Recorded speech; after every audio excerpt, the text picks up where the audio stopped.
বন্ধুরা, কেমন আছো তোমরা সবাই? আশা করি ভালো আছো, আমরা খুব ভালো আছি। তা আজকে আমার বড় মেয়ের জন্য আমি একটা জিনিস অনলাইন অর্ডার করেছিলাম, সেটা এসেছে। তো আমি বলে দেখি কেমন হয়েছে জিনিসটা। তো সেই তোমাদেরকে আজ একটা শেয়ার করবো, সেটা যে জিনিসটা কী বলে। তো এই দেখো, টাটা। তো দাঁড়া দেখছি কেমন আছে জিনিসটা।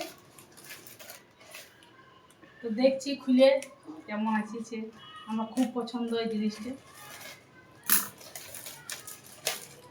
সুতির ওটা একদম সত্যি।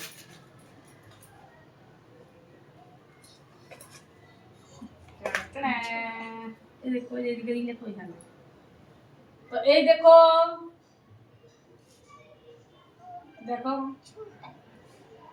আমার খুব ভালো লেগেছিল জামাটা, তার জন্য আমি অর্ডার করেছিলি। তো দেখো তোমাদের কেমন লাগছে আমার বড় মেয়েটার জন্য। এই দেখো, এই দেখো। তো বন্ধুরা, তোমাদেরকে কেমন লাগছে অবশ্যই জানাবে কমেন্ট করে, কমেন্ট বক্সে। আমার পছন্দ খুব জামাটা, ওই জন্য আমি অর্ডার করা হয়েছিল আর কি। দেখো দেখো, আর এটা দাম মাত্র কত দিয়েছে, 212 টাকা। এটার দাম 212 টাকা দিয়েছে। তো কেমন লাগছে তোমাদের এই ফ্রকটা জানাবে অবশ্যই। আমরা তো কোনোদিন আমি পর্যন্ত মেয়েগুলো পড়াচ্ছি আর কি। বাই।